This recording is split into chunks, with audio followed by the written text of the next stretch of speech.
अस्सलाम वालेकुम everyone, welcome back to my YouTube channel. आज जो रेसिपी आप लोग के साथ शेयर करने आई हूँ वो है मटन धुआं दही। बहुत ही मज़ेदार और बहुत ही शानदार ये रेसिपी आपसे मैं शेयर कर रही हूँ। एक बार आप लोग ये ज़बरदस्त सी मटन की रेसिपी को तो ज़रूर ट्राई कीजिएगा। ट्राई करेंगे तो अंदाज़ा होगा कि ये कितनी टेस्टी बनती है। रेसिपी को एंड तक देखिएगा, स्टेप बाय स्टेप फॉलो कीजिएगा तो ये शानदार सी मटन धुआं दही की रेसिपी को आप लोग भी अपने घर में बना के एंजॉय कर सकते हैं।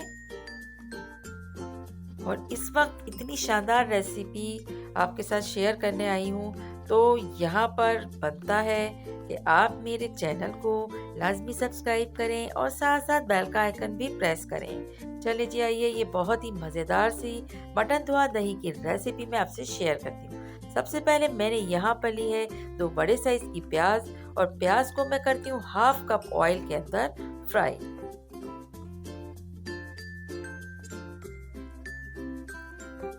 प्याज को हमने मीडियम लो हीट पर फ्राई करना है, इसको जलने नहीं देना है।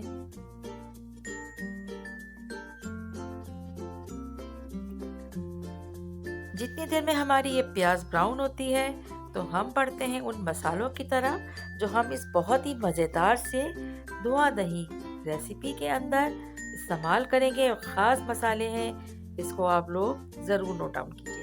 सबसे पहले हम यहाँ पे ले रहे हैं 1 टेबल स्पून भर के सफ़ेद ज़ीरा और 2 टेबल स्पून ब्लैक पेपर यानी काली मिर्च, 1.5 टेबल स्पून साबित धनिया, 5 से 6 अदद हमने लिए यहाँ पर सब्ज इलायची, 3 से 4 अदद लौंगे, 5 अदद लाल मिर्च और कुछ टुकड़े दालचीनी के। सबसे पहले हम इन तमाम मसालों को 1 बाय 1 ऐड करेंगे एक सॉस पैन में और सॉस पैन में हम इसे कर लेंगे हल्का सा रोस्ट। और रोस्ट बस इतना करना है कि इसमें एक खुशबू आना शुरू हो जाए। जैसे ही खुशबू आना शुरू होगी चूल्हे को करेंगे हम बंद और इन तमाम मसालों को हम मिक्सी जार में डाल के ग्राइंड कर लेंगे। इस तरह से इसे स्पून से हिलाते रहना है ताकि कोई भी मसाला इसमें जले नहीं।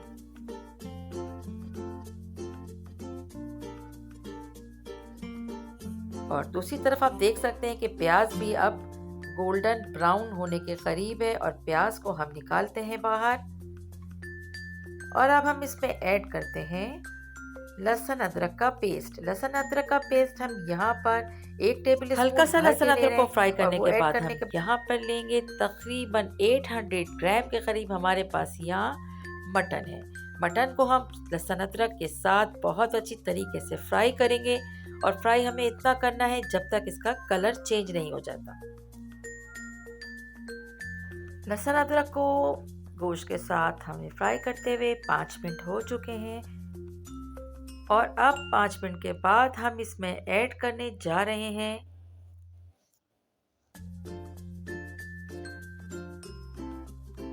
टमाटर। टमाटर को हमने रफली चॉप करके इसमें ऐड कर लिया है।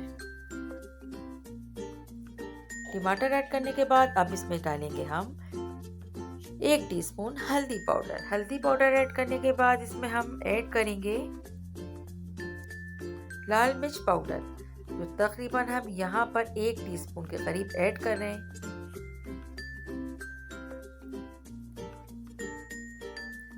सॉल्ट यहाँ पर 1 टीस्पून। इसके अलावा लाल हमने कश्मीरी मिर्च ऐड की है 1 टीस्पून। तमाम चीज़ों को अब हम अच्छी तरह से मिक्स कर लेंगे।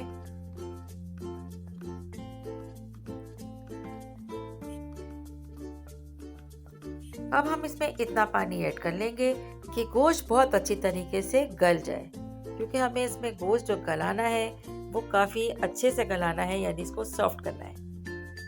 अब इसके बाद हमने मसाला ग्राइंड कर लिया है और इसके साथ ही अब हम ढक्कन ढकेंगे और सेकंड स्टेप जो प्याज हमने ब्राउन करके रखी थी उसमें हम 1 कप के करीब दही ऐड करेंगे।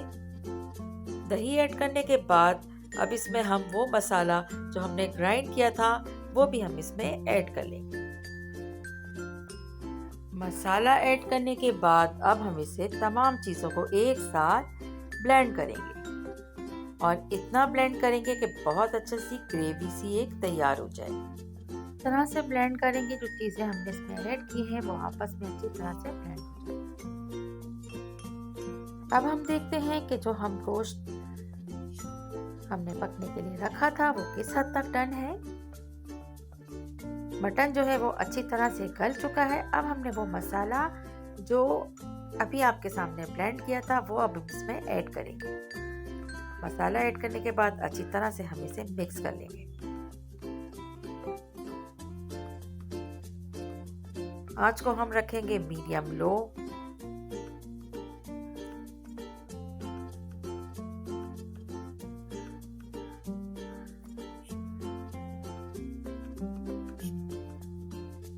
बहुत अच्छी तरीके से हमें इसे मिक्स करना है और अब ढक्कन ढक के बहुत ही लो हीट पर इसको कुक होने के लिए छोड़ देंगे। इसके बाद हम चेक करेंगे 10 मिनट के बाद। आप देख सकते हैं कि बहुत अच्छी तरीके से मसाला और जो चीज़ें हमने कुक की थी वो अब कुक हो चुका है और ऑयल हमें ऊपर आना नज़र आ रहा शुरू हो गया है।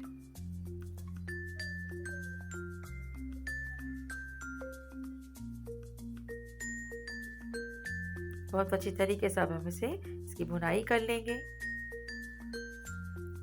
अब ये जो गोश्त है ये तकरीबन ऑलमोस्ट डन हो चुका है। अब हम इसमें एक कोयले की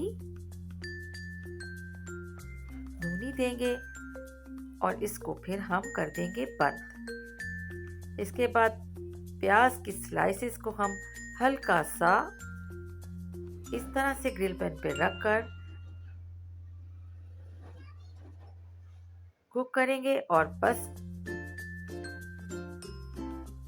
अब ये तैयार है हमारी सर्विंग डिश में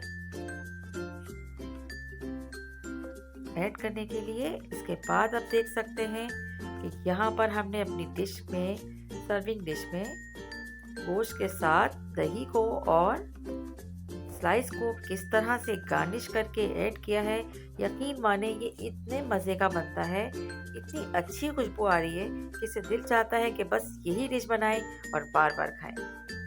ये जो मसाला हम इसमें ऐड करते हैं उसकी वजह से इसका बहुत ही शानदार टेस्ट होता है।